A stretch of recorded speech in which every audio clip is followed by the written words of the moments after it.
منذ البداية، منذ انطلاقة هذه البطولة في هذه الأدوار الأولى، الفريق قدم مستوى رائع، كان هو الأفضل وكان هو اللي يستحق هذه الصدارة. الآن احنا تصدرنا وتأهلنا والحمد لله والشكر لله، وهذا بفضل الله سبحانه وتعالى وبفضل مجهودات كبيرة لكل اللاعبين، لهذا الجمهور اللي دائما كما قلت أحد أسباب هذا التأهل، اللي ربما ساند منذ بداية هذه البطولة الفريق الوطني، منذ بداية المباراة إلى آخر مباراة في كل المباريات يا محمد.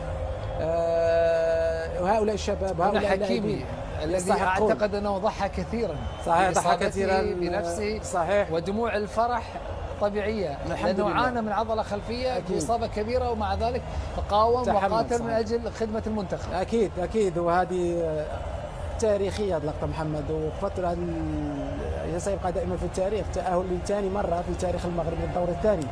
نتمنى إن شاء الله أن نصل إلى أبعد نقطة. الآن عندنا جيل مميز من اللاعبين، مع ثقة، مع مدرب جيد، مع هذا الجمهور كبير كذلك. نتمنى إن شاء الله أن نظل إلى آخر بطولة، نحاول ما أمكن نلعب كل مباريات الآن باستمتاع، نستمتع ونلعب المباريات. الهدف كان وهو التأهل للدور الثاني، الآن تحقق التأهل للدور الثاني. الآن على اللاعبين مركز أول أن يستمتعوا أكثر بما هو قادم. كل شيء جاهز في كرة القدم، لما لا الذهاب بعيدا في هذه البطولة؟ كما قلت دائما الحمد لله شكر لله، ونبارك كل مغاربة في المغرب، في العالم، في الوطن العربي، ونبارك العرب. تأهل المغرب يعني يشرف الآن، فهو يمثل ليس فقط المغرب، يمثل العرب في أرض عربية في مونديال في قطر، هذا شيء مميز. ولاحظنا كل الجمهور من كل الدول، من الكويت، من الإمارات، من السعودية، من فلسطين، من كل الدول العربية، من قطر، كلهم. هولندا بعد تشجعوا المغرب. الوحيد اللي كان يشجع هو هولندا. ولكن شيكو جاء وكان لونه اصفر، كان مرهقا فعلا. الضغط كان كبير حتى الدقيقه الاخيره، صدقوني مرهق من هذه المباراه. يجب ان تكون فخور. انا فخور جدا. نعم انا ارى ذلك، ولكن الجماهير كانت رائعه. انا قلت دائما هذا هو الحافز، دائما موجود، هذا الجماهير تكون موجوده، تكون وراء الفريق، والفريق يؤدي بشكل جيد. هذا الركراكي فوق الاعناق يوسف. ولا واحد محمد الوطني يقود المنتخب المغربي الى افضل مشاركه في تاريخ المغرب، صح، بالنقاط وبالنتائج في هذه المجموعه الصعبه. 7 نقاط كان افضل انجاز. ال5 نقاط اللي هو الترقية 86 كانت نقطتين للفوز ونقطه واحده للتعادل. في 98 كان 4 نقاط. هذا كان هو الافضل في التاريخ مشاركه بالنسبه للمغرب. وفي اعتقادي ولا واحد كان ربما اعتقد ان الركراكي فضل شهرين فقط، مباراتين فقط قبل بدايه البطوله كاس العالم، ان يحقق هذا الانجاز، وانجاز تاريخي. ومبروك والف الف الف مبروك اخويا طارق. دكتور طارق اشرف حكيمي يفوز بجائزه افضل لاعب في هذه المباراه بعد ان قدم مباراه كبيره، خاصه من جانب الدفاعي، تحمل على الاصابه وصنع الهدف الثاني للمغرب. اول شيء الف مبروك كابتن يوسف، المبروك للمغرب، المبروك لنا جميعا كعرب في وصول المنتخب المغربي للدور ال16. ان كان هناك افضل لاعب، انا بوجهه نظري تقدم للجمهور الكبير العظيم والعظيم الله سبحانه وتعالى في حضوره ومساندته وتواجده ودعمه للمنتخب المغربي في مباراه اليوم. مباراه صعبه جدا، خصوصا في الشوط الثاني كان هناك في ضغط كبير جدا على المنتخب، ولكن استطاع ان يخرج بهذه النتيجه وبهذا التاهل في المركز الاول. ينتظر مجموعه اسبانيا والمانيا من هو الاول من هو الثاني لكي يواجه في الدور 16. وعمل كبير جدا كابتن وليد الركراكي مدرب المنتخب، عمل كبير في ظل الشهرين، عمل كبير في ظل الضغوطات والآمال وأيضا الأهداف والعمل اللي مطلوب منه كمدرب لكي يأخذ هذا الجيل إلى الدور 16. إنجاز كبير جدا بالنسبة للكابتن وليد، لهؤلاء اللاعبين الأبطال اللي هم كل واحد فيهم بكل تأكيد يعي هذه المسؤولية ويعرف هذه المسؤولية، وكي يصل إلى هذه النقطة كان عليه من التضحيات، وأكبر تضحية قدمها لنا طبعا أشرف حكيمي في تحامل على الإصابة وتواجده مع المنتخب والعمل بكل جد واجتهاد، ولذلك وصل المنتخب المغربي إلى الدور 16. زي المشاهدين بوفال ايضا قدم مباراه كبيره وخرجا بسبب الارهاق وكثره الواجبات الدفاعيه في مباراه اليوم. طبعا الكل للامانه الكل قدم مباراه كبيره، لكن يعني يمكن المشاهد مو قادر يشوف الاجواء الجميله والاجواء الفرح، وايضا الفرحه على الجميع في الملعب في التاهل.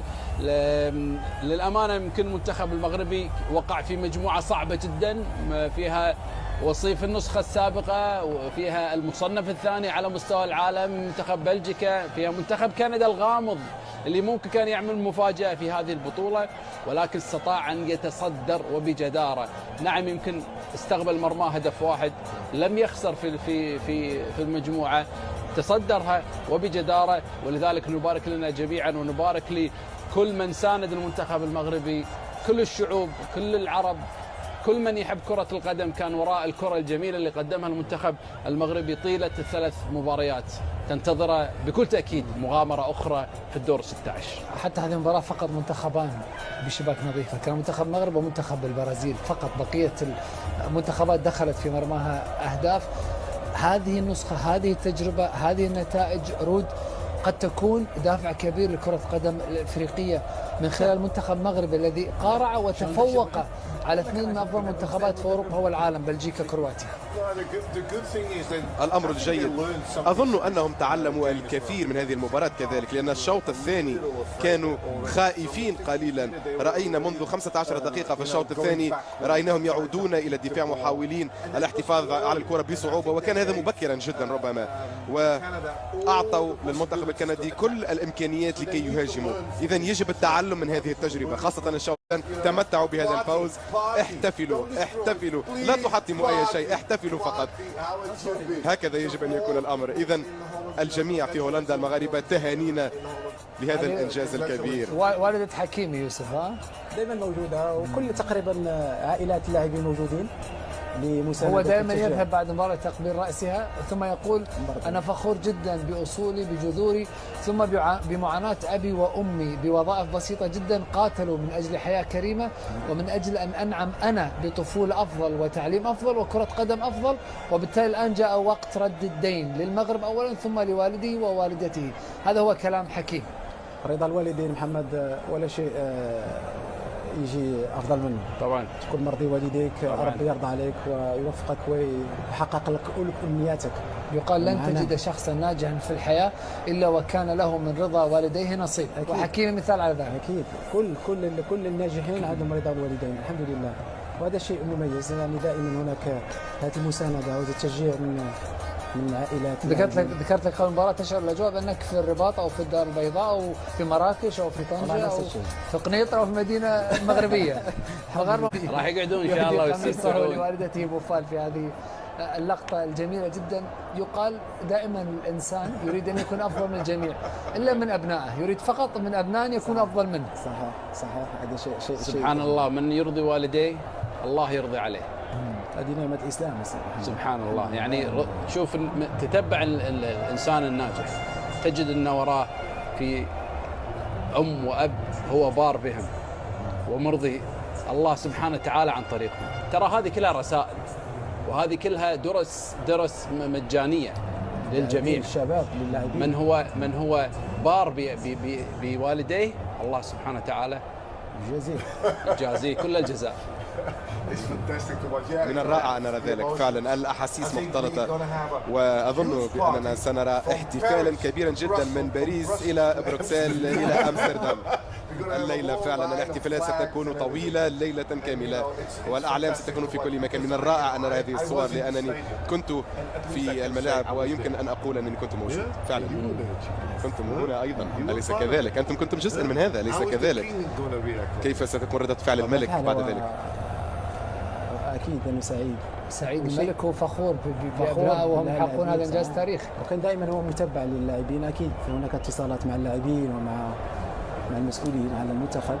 بالعكس يشرف الكرة المغربية ويشرف الكرة العربية.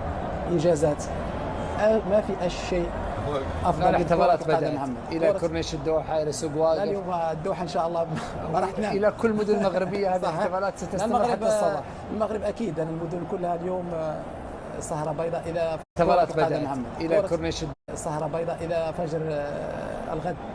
كما قلت شيء الوحيد محمد اللي خرج الجمهورية كرة القدم، ولا شيء ممكن يخرج هذه الشعوب لتفرح وهذه الفرحة وهذه السعادة. الحمد لله هذا الجيل هذا الشباب هذا الفريق قدم هدية لهذا الجماهير العريضة في المغرب ولا هنا في قطر ولا في كل أنحاء العالم هذه الفرحة اللي يستحقونها، لأنه منذ مدة لم نحقق أي إنجاز. آخر إنجاز كان تقريبا وصولنا كأس العالم 98 2018 نهائي كأس أفريقيا في تونس مركز ثاني من 2004 صحيح كان إنجاز ربما، لكن تأهل إلى روسيا، تأهل كأس العالم نعم، لكن كإنجاز في كأس العالم محمد أظن فرحة استحقها وانتظرها المغاربة لسنوات عجاف. كانت هذه الأرقام، هذا يعتبر أكبر إنجاز في تاريخ الكرة المغربية، أن تصل ب7 نقاط في هذه المجموعة إلى دور 16 إنجاز تاريخي. أكيد إنجاز تاريخي، وأنه مجموعة كما قال طارق كانت هي الأقوى قبل بداية، كان كل يرشح وصيف بطل العالم وثالث بطل العالم بلجيكا، ولا واحد كان يعتقد ربما المغرب سينافس ولكن بحظ أقل، لكن المنتخب صعد كبطل المجموعة واستحق، ومبروك مبروك للجميع. ألف مبروك لمنتخب المغرب. لاعبو المغرب لعبوا في أكبر الأندية الأوروبية، لعبوا. تفضل. هدية بسيطة منتخب تيشيرت منتخب المغرب، ولكن بشرط عندك أغنية هذه كنت تغنيها فوق. أي واحدة؟ جيبوها يا لولا جيبوها لا ثانية. الله الله الله الله. مبروك منتخب المغرب. شكرا يوسف على هذه المفاجأة. وهذا القميص مناسبة يتفاءل فيه المغاربة، لأنه استوحي بالضبط من تصميم منتخب المغرب 98. أنت توقعت الفوز. توقعت الفوز، هذا جيد. وأتذكر بأنك قلت بأننا جميعا مدعون للعشاء الليلة، أليس كذلك؟ على حسابك أنت قلت ذلك. حضر قدامك. شكرا كابتن يوسف. مبروك المنتخب المغربي. أكرر مرة ثانية، التيشيرت هو هدية جميلة، لكن تواجدك معنا هو الهدية الأكبر. الله الله الله الله الله. شكرا كابتن يوسف. وكرر بأن هذا التصميم استوحي من قميص المنتخب المغربي عام 98 عندما كان يوسف شيبو إلى جانب مجموعة كبيرة من النجوم قدموا نسخة تاريخية. تعادلوا آنذاك مع منتخب النرويج، فازوا على منتخب اسكتلندا، ولولا خسارة منتخب برازيلي من منتخب النرويج لكان يوسف وبقية هذه الكتيبة في الدور الثاني من المونديالي 98. مستمرون معكم في هذه التغطية